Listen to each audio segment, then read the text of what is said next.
할렐루야. 여러분, 지금 여러분이 살아가는 삶 속에서 혹시 힘들고 어려운 일들이 있나요? 목장 신방을 해보면은 어떤 목장 식구들은 참 감사하고 기쁘고 또 이렇게 힘을 얻고 은혜가 넘치는 그런 목장도 있는가 하면, 또 어떤 목장에서는 참 힘들어하는, 지금 현재의 삶이 만만치 않고 힘들어하는 그런 목장들도 보게 됩니다. 예수 믿는 우리의 삶 속에 왜 힘드는 일이 생길까? 왜 고난과 역경의 광풍이 불고 또 우리의 삶을 뒤흔들어 놓는 파도가 일어날까?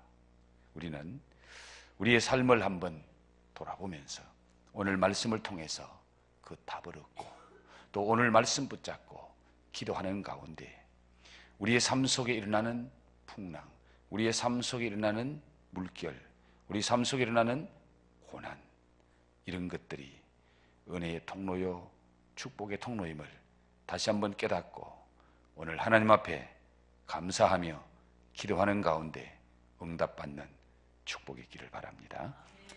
오늘 저와 여러분이 함께 읽은 이 말씀은 제자들이 예수님 모시고 갈릴리 바다를 항해하는 가운데 한가운데 갔을 때에 갑자기 광풍이 불었다. 광풍, 처음부터 시작할 때부터 부른 것이 아니라 시작할 때는 잔잔한 호수였습니다. 예수님과 제자들이 배를 띄우고 갈릴리 바다 건너갈 때에 순풍에 돛달았죠. 너무너무 평안하고 좋았습니다. 그런데 바다 한가운데 왔을 때에 갑자기 생각지도 않았던 광풍이란 말을 그대로 번역하면 미친 바람입니다. 미친 바람이 부는 거예요. 걷잡을 수 없는 바람이 붑니다. 그래서 물결이 얼마나 찼든지 그 물이 배에 넘쳐 들어와서 배가 잠기게 되는 거예요. 배가 물에 가득하게, 배에 물이 가득하게 차서 배가 점점 이제 가라앉는 그런 위태한 지경에 그들이 빠지게 됩니다. 자, 오늘 이 말씀 속에서 예수님을 모시고 가는 그 길에 왜 이런 풍랑이 일어나고 이런 고난의 역경이 그들에게 닥쳐왔을까? 하나님께서 제자들에게 왜 이런 고난, 이런 역경을 허용하셨을까? 여러분, 제자들이 무슨 특별히 잘못한 일이 있나요? 혹시 그들이 하나님 화나게 하고 예수님을 거역하고 무슨 그런 잘못을 저질러서 이런 일이 일어났다면, 하나님이 진노하시는가 보다. 우리가 죄를 지었더니, 우리가 잘못 살았더니 이런 환난을 당하네, 이런 역경의 바람이 부네, 아마 그렇게 생각하고 또 받아들일 수 있었을 겁니다. 그런데 지금 제자들은 그런 상황이 아니에요. 하루 종일 예수님과 함께 복음을 전하고 예수님 말씀 통해서 은혜 받고 이제 또 다른 곳에 가서 복음 전하려고 그 제자들이 예수님 모시고 가는 길에 이런 일을 만났다, 그 말입니다. 예수님 모시고 가는 제자들의 그 가는 길에 이런 광풍, 이런 풍랑, 이런 물결, 그래서 지금 생명의 위협을 느끼는, 배가 침몰하기 직전까지 가는 이런 어려움을 만나게 된 그 원인을 오늘 성경이 우리에게 가르쳐주고 있습니다. 여러분, 25절 말씀 다시 한번 볼까요? 다 같이 한번 읽어봅니다. 시작. 제자들에게 이르시되 너희 믿음이 어디 있느냐 하시니 그들이 두려워하고 놀랍게 여겨 서로 말하되 그가 누구에게 바람과 물을 명함에 순종하는가 하더라. 제자들에게 이르시되, 예수님이 뭐라고 말씀하십니까? 너희 믿음이 어디 있느냐? 너희 믿음이 어디 있느냐? 또 다른 성경에는 믿음이 적은 자들아 왜 무서워하느냐? 믿음이 적은 자들아 왜 무서워하느냐? 오늘 예수님은 이 풍랑을 당한, 그래서 어쩔 줄 모르고 쩔쩔매는 제자들에게 너희 믿음이 어디 있느냐? 믿음이 적은 자들아 왜 무서워하느냐? 라고 말씀을 하십니다. 그때에 제자들이 어떤 반응을 보이죠? 그들이 두려워하고 놀랍게 여겨 서로 말하되 그가 누구이기에 바람과 물을 명함에 순종하는고 하더라. 그가 누구이기에, 그가 누굽니까? 예수님. 예수님이 누구이기에 바람과 물을 명함에 순종하는가 하더라. 이 말은 제자들이 예수님을 바로 알고 있었다, 바로 알지 못했다. 그렇죠. 예수님을 제자들이 아직까지 제대로 알지 못하고 있고, 예수님을 제대로 알지 못하니까 예수님을 제대로 믿지 못하고 있는 거예요. 그래서 너희 믿음이 어디 있느냐? 그들의 믿음이 왜 적습니까? 믿음이 없는 자들아 왜 무서워합니까? 예수님을 바로 몰라서 그렇다는 거예요. 예수님을 바로 알면은 그들이 예수님을 믿고 의지하는 그 믿음으로 말미암아 이런 풍랑, 이런 역경도 능히 감당할 수 있는데, 지금 예수님이 그들에게 하시는 말씀이 너희 믿음이 어디 있느냐? 야, 이 믿음이 적은 자들아 왜 겁내느냐? 왜 무서워하느냐? 그가 누구이기에 바람과 물을 명함에 순종하는가 하더라.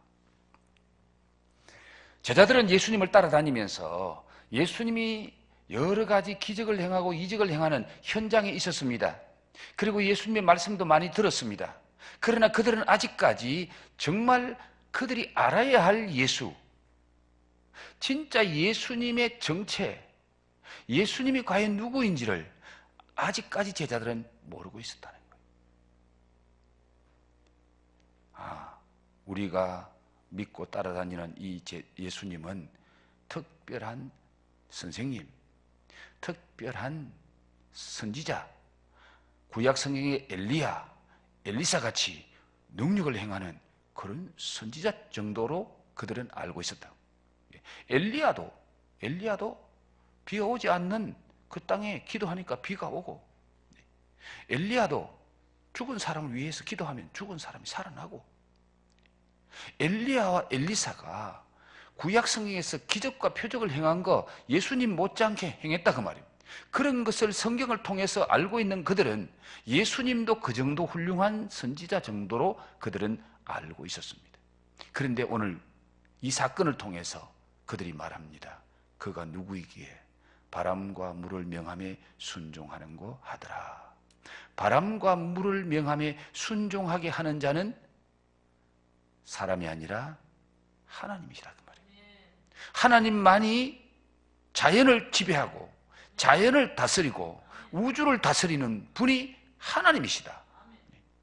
그래서 이 제자들은 지금 예수님 따라다니면서 예수님 말씀 듣고 예수님이 기적의 현장을 보면서도 그들은 아직까지 예수가 누군지를 바로 알지 못하는 거예요.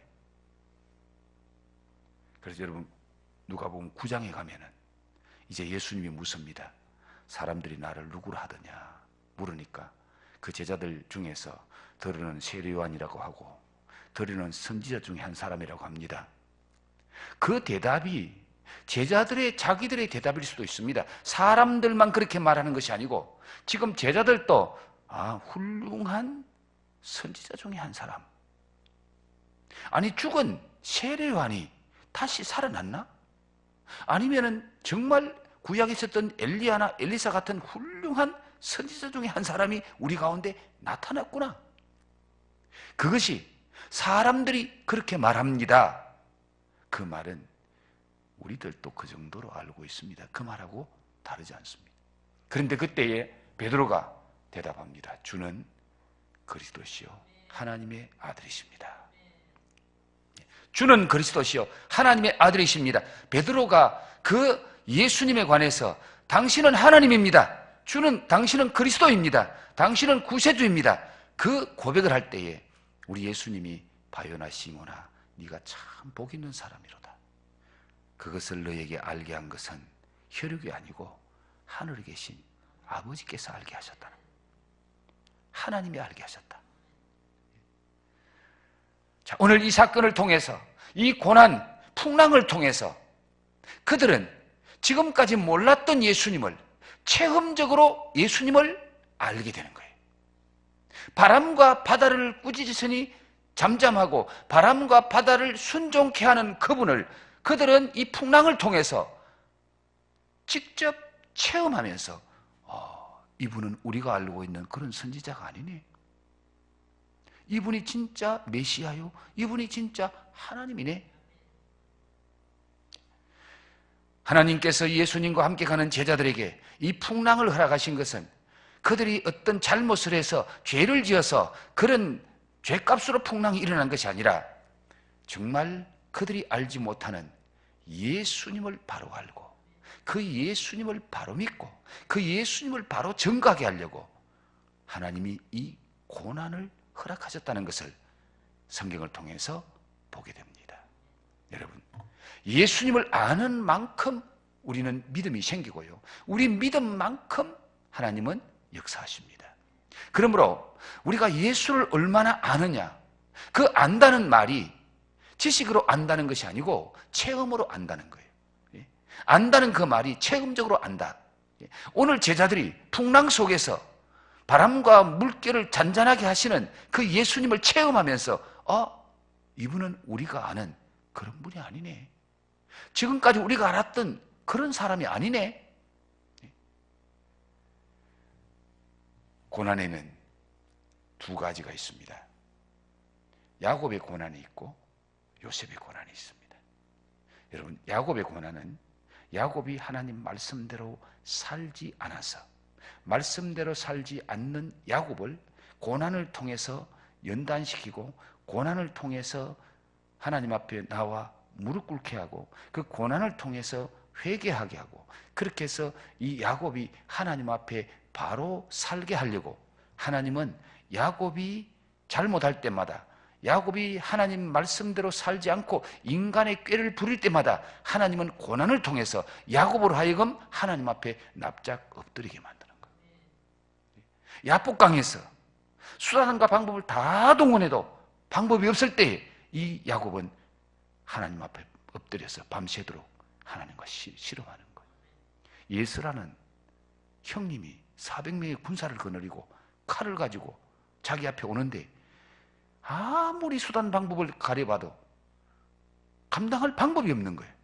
그래서 가족은 다 야복강 건너게도 야곱은 야복강을 못 건너요. 왜? 형님 예수가 칼을 가지고 지금 자기를 죽이러 오잖아요. 그 앞에서 야곱이 밤새도록 하나님 앞에 엎드려 씨름하면서 회개하고, 하나님 살려주세요. 하나님 나 좀 살려주세요. 우리 형님이 지금 400명의 군사가 내리고 날 잡으러 옵니다. 날 죽이러 옵니다.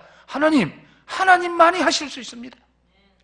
그래서 그가 아버지 속이고 형님 속이고 외삼촌 속이고 막 그런 인간의 수단 방법을 가리지 않고 살던 그 야곱을 하나님이 완전히 코가 납작하게 만들어 놓고 전적으로 하나님만 의지하게 만드는 거예요.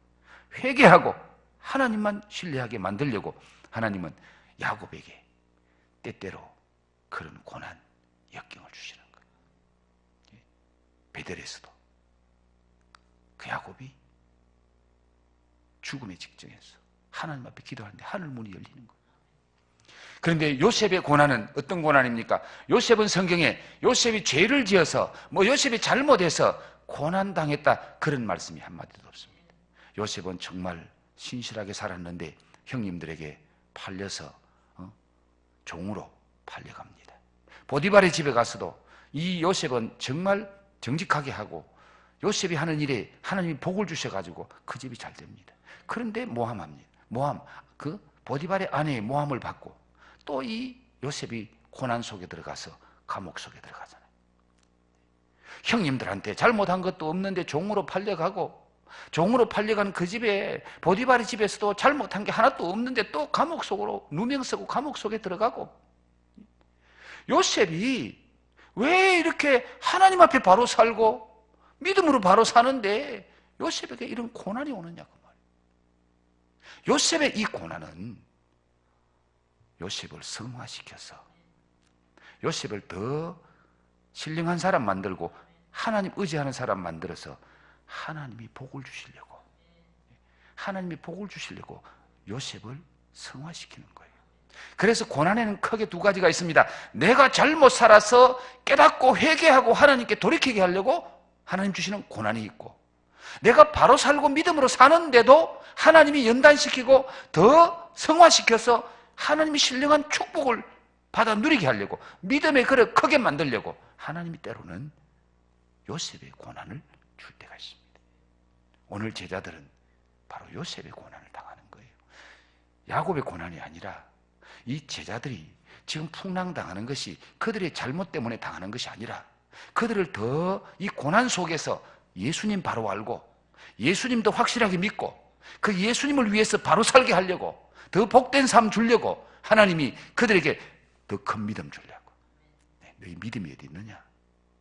야, 이 믿음이 적은 자들아, 그런 자가 예수님을 알고 나니까 네 믿음이 크도다, 네 믿음대로 될지어다, 이런 믿음의 사람으로 하나님이 세워주시는 거예요. 여러분, 여러분의 삶 속에 때로는 내가 원치 않은 고난, 역경이 찾아옵니다. 환난의 바람이 불어옵니다. 그때 우리는 그 역경 앞에서 야곱의 고난인지 요셉의 고난인지, 왜 하나님이 내 삶에 이 고난은, 이 풍랑, 이 광풍이 일어나게 만들어서 정신 못 차리게 만들고 소망이 다 끊어진 것처럼 그 파도 속에 배에 물이 가득 차서 점점 깔아앉는 것 같은, 이제 우리 집 끝장이네, 우리 이제 소망이 없네, 망했네, 내 방법으로 내 힘으로 어떻게 할 수 없는 그런 상황 속에 우리가 빠질 때가 있고 들어갈 때가 있습니다. 그러나 그때 우리가 하나님을 바라보면 그 고난의 의미가 무엇인지 깨닫게 하시고, 그 고난을 통해서 하나님은 합력하여 선을 이루게 하시고 더 큰 축복을 주실 줄로 믿습니다. 이 고난은 믿는 자에게는, 야곱의 고난도 결과적으로는 하나님이 은혜 주시려고 주시는 거고요, 요셉의 고난은 더 큰 축복 주시고 더 큰 영광 누리게 하시려고 하나님이 요셉의 고난을 주셨다는 거예요. 그래서 여러분은 고난과 역경이 올 때, 하나님 내게 은혜 주시려고 그러는구나, 하나님 내게 축복 주시려고 이 고난 주시는구나, 그 고난, 역경을 믿음으로 받아들이시기 바랍니다. 믿음으로 받으면서 왜 주셨는지, 하나님이 이 고난을 통해서 나에게 무엇을 말씀하시는지 그걸 깨달아야 되는 거예요. 자, 제자들이 이 고난을 통해서 예수님을 알게 되고 그 고난을 통해서 그 고난을 극복할 뿐만 아니라 더 큰 믿음을 가지게 되는, 정말 살아계신 하나님을 체험하는 이 역사가 어떻게 해서 그들에게 이것을 경험하게 되고 이 고난을 극복하게 되고 그 고난 속에서 더 큰 은혜, 더 큰 축복을 누리게 되느냐. 오늘 그 말씀이 24절 말씀에 나옵니다. 24절 말씀 같이 한번 읽어볼까요? 시작. 제자들이 나와 깨워 이르되 주여 주여 우리가 죽겠나이다 한데 예수께서 잠 깨사 바람과 물결을 꾸짖으시니 이에 그쳐 잔잔하여 지더라. 이 환난, 이 역경, 이 광풍, 이 파도 어떻게 해결됐나요? 예수님께서 깨어 잠에서 깨사 바람과 물길을 꾸짖으시니 이에 그쳐 잔잔해지더라. 그 모든 문제는 예수님이 잠에서 깨니까 문제가 해결되는 거예요. 그러면 예수님이 어떻게 깨놨습니까? 예수님을 어떻게 깨웠어요? 주여 주여 우리가 죽겠나이다. 주여 주여 우리가 죽겠나이다. 뭡니까? 기도예요, 기도. 예수님께 주여 주여 우리가 죽겠나이다. 주님 우리를 좀 돌봐주십시오. 주님 내가 죽을 지경인데 주님 나 좀 살려주세요. 주여 주여 우리가 죽겠나이다. 기도로 주님을 깨우면 문제가 해결될 줄 믿습니다. 이 고난과 역경을 주신 것은 하나님이 제자들로 하여금 기도하게 하시려고, 기도하게 하시려고. 하나님은 우리에게 고난의 문제를 해결하실 때에 기도라는 방법을 통해서 그 문제를 해결하신다고 말이에요. 여러분, 수요일 저녁에 나와서 주여 주여 죽겠나이다 주님 앞에 부르짖고 그 기도가 주님 앞에 상달되면은 문제가 해결될 뿐만 아니라 그 문제를 통해서 놀라운 은혜와 축복을 주실 줄 믿습니다. 그런데 제자들이 이 주여 주여 우리가 죽겠나이다 이 부르짖음을 통해서 주무시고 계시는 예수님을 깨우니까 문제가 해결되는데, 우리는 이 말씀 속에서 우리 자신을 한번 돌아보면서 정말 우리 가정이라는 배 안에 주님이 주무시고 계시나, 아니면 주님이 깨서 우리 가족과 함께 하고 계시나, 내 마음이라는 이 배 안에 주님이 지금 주무시고 계시는지, 아니면 주님이 깨셔서 내 삶을 지배하고 다스리시고 내 삶을 인도하시는 주님이신지, 좀 더 우리 엘림교회 안에 주님이 지금 주무시고 계시진 않는가? 정말 엘림교회 안에 주님이 깨셔서 우리 성도들의 기도를 들으시고 주님이 지금 역사하시고 풍랑을 문제를 해결하시고 문제를 해결해 주시는 그런 주님이 지금 엘림교회 안에 역사하고 계시는가? 우리가 한번 오늘 이 저녁에 가장 나와 밀접한 관계는 내 안에 주님은 주무시고 나 혼자 지금 발버둥 치고 있지 않는지, 나 혼자 지금 죽겠다고 막 지금 몸부림치고 있지 않는지, 여러분 한번 여러분 자신을 돌아보십시오. 내 안에 주님이 주무시면 나는 죽을 지경인데 아무런 역사가 일어나지 않습니다. 주여 주여 내가 죽겠나이다. 주여 주여 우리가 죽겠나이다. 주님 내 안에서 주무시지 마시고 내 사정, 내 고난, 내 고통 주님이 좀 보십시오. 들으십시오. 여러분의 가정에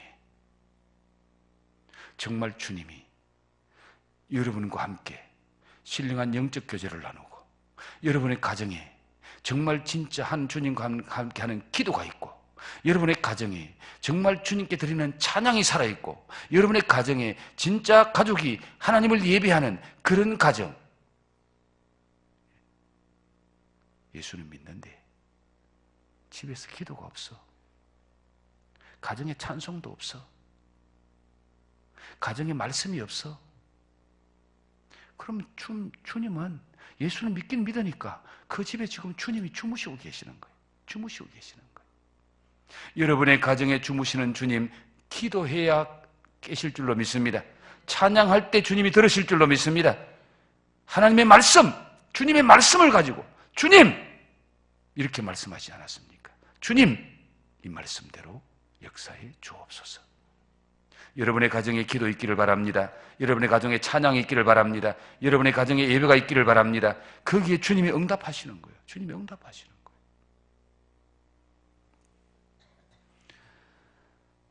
너는 내게 부르짖으라. 내가 네게 응답하겠고 네가 알지 못하는 크고 비밀한 일을 내게 보이리라. 너는 내게 부르짖으라. 여러분, 가정에서 부르짖으시기 바랍니다. 교회에서 부르짖으시기 바랍니다. 직장에서 부르짖으시기 바랍니다. 여러분이 하는 일을 놓고 부르짖고, 여러분의 문제를 놓고 부르짖고, 너는 내게 부르짖어라. 내가 네게 응답할 것이다. 문제를 해결해 줄 것이다. 네가 알지 못하는 그 비밀까지도 내가 보여줄 것이다. 할렐루야. 부르짖을 때에 주님이 역사하실 줄로 믿습니다. 주무시는 주님은 기도를 통해서 깨워야 된다고.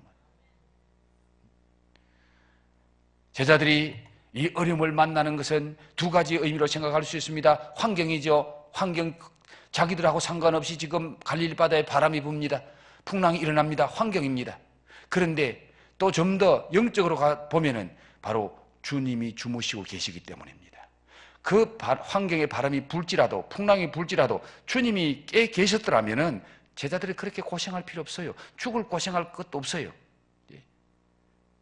바람 불 때, 조금 흔들릴 때, 그들이 무서워 두려움에 사로잡힐 때, 주님, 바람이 왜 이렇게 붑니까? 그러면 그들이 그런 죽을 고생 안 했을 거예요. 그런데 오늘 본 말씀 보십시오. 배에 물이 들어와가지고 배가 지금 까랑끼리 했다는 거예요. 광풍이 호수로 내리침에 배에 물이 가득하게 되어 위태한지라. 배에 물이 가득 찰 동안에, 위태하게 될 동안에, 진짜 감당할 수 없는 그런 상황이 될 때까지 예수님은 주무시고 계셨기 때문에 환경이 여의치 않게 우리에게 환난의 바람, 역경의 바람을 일으킬지라도 주님만 항상 깨서 우리와 함께 하시면은 그 바람, 그 역경이 빨리 제압되고 쉽게 해결될 줄 믿습니다. 그런데 주님을 주무시게 버려두면 안 되는 거예요. 영적인 잠을 자면 안 되는 거예요. 그래서 베드로 사도는 말합니다. 말세가 가까울수록 근신하여 깨어있으라. 기도에 깨어있으라. 영적으로 깨어있으라. 잠자지 말아라. 영적인 잠을 자지 말아라고 말합니다.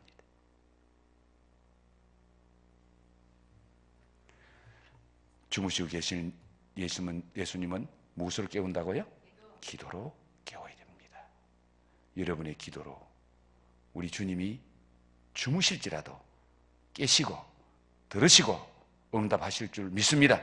깨어있는 자들은 주님과 늘 영적인 대화가 있기에 이런 환난 역경, 그렇게 죽을 고비까지 가지 않고도 빨리 해결됩니다. 여러분, 자식들을 키워보십시오. 조금 잘못했을 때 엄마 아빠 잘못했어요 하고 싹싹 빌면은 큰 매 안 맞아요. 큰 매 안 맞아요. 그런데 이게 말 안 듣고 엄마 아빠 눈치 살살 봐가면서 계속 지 마음대로 하고 하면은 나중에 이대로 두면 안 되겠구나, 이대로 두면 큰일 나겠구나. 그럼 이제 그때는 부모님 손에 매가 들려지고 몽둥이가 들려지는 거예요. 그러면 다리에 시퍼렇게 멍들도록 두드리게 맞는 거예요. 형원이 형석이 엄마한테 맞을까봐 겁나서 오늘 온 거 아니야? 그래도 오늘 왔기 때문에 안 맞을 거예요. 왔기 때문에 엄마로부터 사랑받고 칭찬받고 또 엄마 뭘 요구하면은 우리 아들 우리 딸 그래 교회 와서 기도하고 예배 잘 드렸으니까 내가 더 좋은 거 줘야지, 더 잘해줘야 되지. 엄마의 마음이 달라질 겁니다. 그런데 교회 오라고 약속했는데 다른 데 도망가 버렸어. PC방에 가서 친구들하고 놀러 가서 그러면 이제 집에 돌아올 때쯤 되면 걱정이 태산 같은 거예요. 야, 오늘 들어가면 엄마한테 어떤 구중 맞을까? 하나님 똑같아요. 우리가 그때 빨리 하나님 앞에 엎드리면은 우리는 하나님 앞에 빨리 회복됩니다. 큰 매 안 맞고도 회복돼요. 그런데 내 마음대로 주님은 주무시고 내 마음대로 다 하다가 늦게 와봐야 그때는 정말 회복하기가 힘드는 거예요. 예수님을 깨우는 결과 문제가 해결됩니다. 바람과 바다가 잔잔해집니다. 지금 당면한 그 문제가 해결될 뿐만 아니라 그 풍랑을 통해서 예수님을 깨우니까 예수님이 바로 이런 분이구나. 예수님은 바람과 바다를 잔잔케 하시는 분이구나. 예수님을 바로 알고 나니까 그들의 믿음이 확실해지는 거예요. 믿음이 확실해지는 거예요. 이 예수님을 믿으면은, 이 예수님과 함께 하면은 걱정할 것이 없겠네. 바람과 파도 다음에는 불어와도 걱정할 거 없어. 바로 주님이 해결하실 수 있어. 확실히 생기는 거예요. 믿음이 생기는 거예요. 그리고 더 큰 믿음으로 앞으로 더 큰 승리를 가져오는 이런 은혜와 축복을 우리 주님이 주신 줄로 믿습니다. 네, 오늘 저녁에 여러분 주님을 혹시라도 주무시면 깨우시고 또 주님이 내 안에 우리 가정에 주무시지 않고 계시면 그 주님과 아주 친밀한 대화가 있고, 기도는 주님과의 교제입니다. 기도는 어떤 목적이 없어도 여러분 기도는 하나님과의 관계이고 하나님과의 교제이기 때문에 하나님은 그 기도를 좋아하시는 거예요.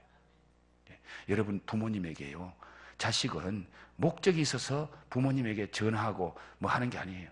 아무 목적 없어도 자식이 부모님에게 전화하면은 부모님은 그 전화 받을 때마다 너무 기분이 좋은 거예요. 너무 행복한 거예요. 그래서 여러분 꼭 문제가 있어서 부모님께 전화하고 부모님 안부 묻고 부모님 찾아가고 그게 아니라 부모님은 자식이 어떤 말을 해도 자식이 말하는 그 음성만 들어도 부모님은 기분이 좋아. 오늘 우리가 어떤 기도를 하든지 주님 앞에 엎드리고 기도하면은 우리의 기도를 우리 하나님이 너무너무 좋아하실 줄로 믿습니다. 우리가 기도할 때 주님이 우리를 너무너무 좋아하시는 거예요. 우리 기도 자체가 주님이 기뻐하는 것이고 하나님이 기뻐하는 거예요. 꼭 필요가 있어서가 아니라 주님과의 교제입니다. 사랑의 대화입니다. 그런 기도가 이루어지기를 주의 이름으로 축복합니다. 기도합시다.